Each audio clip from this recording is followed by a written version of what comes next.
What is going on, everyone? Badger here. Sure, like and sub, and let's get into this. Dark days, obviously, for anything related to Ubisoft, including its employees and games.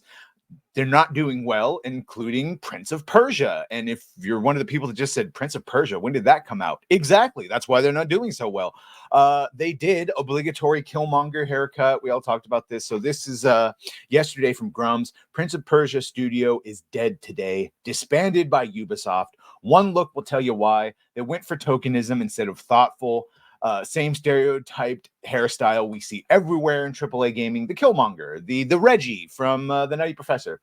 Diversity can be done right, and it can be done very wrong for cheap virtue points. This hairstyle has to go. It really does. Quick edit. Prince of Persia did show up as a possible Sweet Baby Inc. game on IMDb, but it is not confirmed. At this point, all SBI titles are laying low, so we will probably never know. Yes, now they are well aware of what their games, basically their name is Mud, and they know it, which is why they redesigned Sweet Baby Inc. They redesigned their website. They removed partners from their partner program pictures, trying to hide their involvements.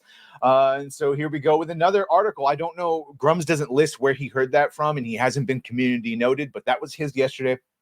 We see here Ubisoft disbanding the team. This is a rumor. I don't have any of my sources, but sources tell me their sources. Do you have sources? What do your sources tell you?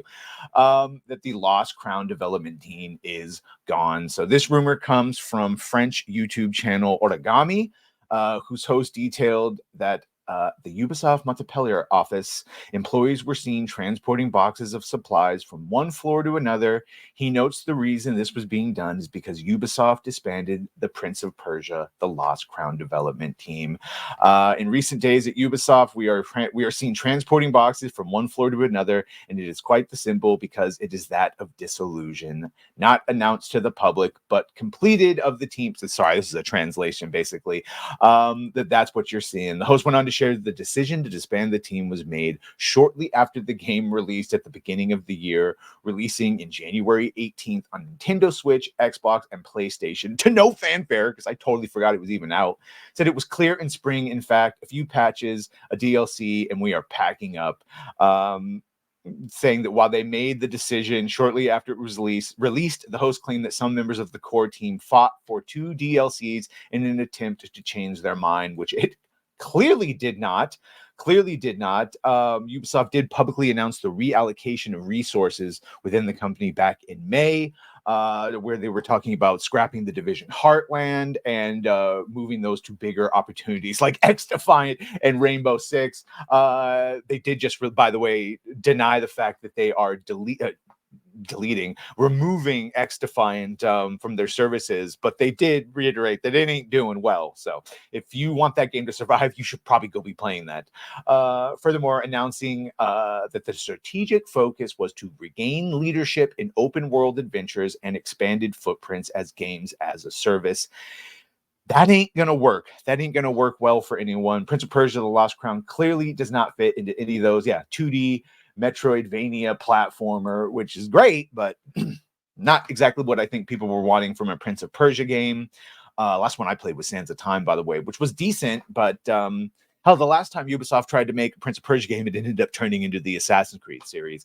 We can see here that it never hit more than 1,500 people, which obviously is better than the not even 300 people Unknown 9 hit, but still, in a big game like this, even for a side scroller, not even 1,500 people, that ain't enough.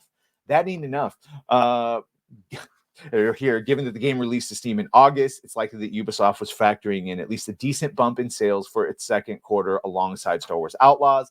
But as you can see, none of those games are giving them the sales that they want. And of course, Assassin's Creed Shadows was straight up delayed until February. And all of this is while accusations are flowing freely that Guillemot Brothers Ltd. And Tencent are intentionally tanking the entire company so they can buy it up on the cheap and do what they want. I don't know. Either way, you let me know what you think about all this. Be sure to like, share, and sub. If you have done that, thank you. If you're going to do that, thank you. And well,